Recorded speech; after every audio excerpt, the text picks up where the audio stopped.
Hello everyone, welcome to my channel. সবাইকে জানাই শুভ নববর্ষের প্রীতি ও শুভেচ্ছা। তো পয়লা বৈশাখ মানে তো নতুন জামা আর খাওয়া দাওয়া। তো সেই মতো আমিও কিন্তু সকালে বাড়ির কাজকর্ম সেরে স্নান করে নতুন জামা পরে নিয়েছি আর তারপরে পুজোও সেরে নিয়েছি। তো পয়লা বৈশাখটা কিন্তু আমরা কোথাও বাইরে বেরোইনি, যা প্রচণ্ড গরম, সেই জন্য বাইরে বেরোইনি, বাড়িতেই আমরা ফ্যামিলির সাথে সেলিব্রেট করেছি। আর আমার মেয়ের নতুন জামা পরে নিয়েছি স্নান টান করে। আর পয়লা বৈশাখ বছরের প্রথম দিন বাসি বিছানাগুলো সব তুলে নিয়েছি, বেডশিটগুলো দুটো ঘরে নতুন বেডশিট পাল্টে নিয়েছি। আর দুপুরবেলা লাঞ্চে ছিল মাটন আর ভাত, তার সাথে টুকটাক ভাজাভুজি ছিল, আর ছিল পাকা আম।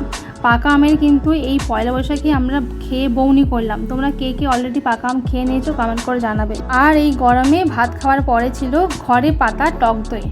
কি সুন্দর বসেছে দেখো টক দইটা, একদম চাপ চাপ করে টক দইটা বসেছে। এমনিতে আমি আমার মেয়ের মতোই বসাই অন্য দিন, কিন্তু যেহেতু পয়লা বৈশাখে আমরা তিনজনেই একসাথে আছি, তো সেই জন্য একটু বেশি করে বসিয়েছিলাম যাতে তিনজনেই খেতে পারি। তারপর দইটা খেয়ে টুকটাক কাজ ছিল, মানে বাসন ধোয়া, জামা কাপড় তোলা, এইসব করে একদম রিফ্রেশিংয়ের জন্য নিয়ে নিলাম ঠান্ডা ঠান্ডা কোল্ড ড্রিঙ্কস। আর তারপরে একটা লম্বা টেনে ঘুম দিলাম, ভাত ঘুম।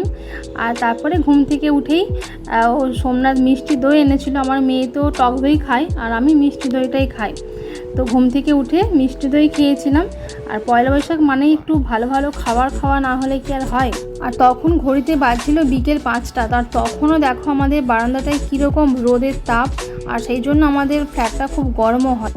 তো যাই হোক, তারপরে একটু আলতা পরে নিচ্ছিলাম। আমি এমনিতে একটু মানে বিশেষ দিনগুলোতে একটু আলতা পরতে ইচ্ছে করে, তো আমি পরিও মাঝে মাঝে। তো নিজেকে একটু মাঝে মাঝে একটু মেনটেন করারও আমার মনে হয় দরকার আছে, আর নিজেকে একটু গুছিয়ে গাছিয়ে ফিটফাট রাখতে আমি পছন্দ করি।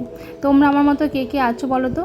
দেন সন্ধেবেলা বেরিয়েছিলাম, একটা সোনার দোকানে হালখাতা ছিল, ওইখানেই গেছিলাম। আমি, আমার মেয়ে আর সোমনাথ তিনজনেই বেরিয়েছিলাম। সোমনাথ ভেতরে ঢোকেনি, আমি মেয়েকে নিয়ে ভেতরে গিয়ে হালখাতাটা করে নিয়ে তারপরে চলে এসেছিলাম। আর সোনার দোকানটা বেশ সাজিয়েও ছিল খুব সুন্দর। আর পয়লা বৈশাখের দিন এই জিনিসটা বেশ ভালো লাগে, দোকানগুলো বেশ সুন্দর করে সাজায়, তারপরে মিষ্টি দেয়, বেশ ভালো লাগে। তো আমাদের ওই একটা দোকানেই হালখাতা করার ছিল, সোনার দোকানে। তো ওইখান থেকে গিয়ে একটু টুকটাক দোকান করা ছিল। মেয়ে বললো আইসক্রিম খাবে, তো সেই জন্য ওর জন্য একটা আইসক্রিম নিয়ে তারপরে বাড়ি ফিরলাম। যেহেতু দুপুরে মাটনটা ছিল, তো সেই জন্য আমরা আর বাইরে ডিনার করিনি।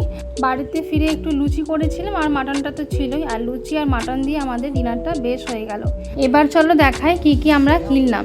তো মেয়ের আইসক্রিম ছিল, আর চিপস ছিল একটা, আর একটা ছিল মাখানা, আর মেয়ের জন্য একটা লক্ষ্মীর ভাঁড় কিনলাম, আর একটা মুসুর ডাল কেনার ছিল। আর সব থেকে যেটা স্পেশালি আর কি, যার জন্য বেরোনো সন্ধ্যেবেলা হালখাতা করার জন্য, সেই মিষ্টির প্যাকেটে ছিল 12টা লাড্ডু, কেশর আর ইলাইচি লাড্ডু, খুব টেস্টি ছিল লাড্ডুটা।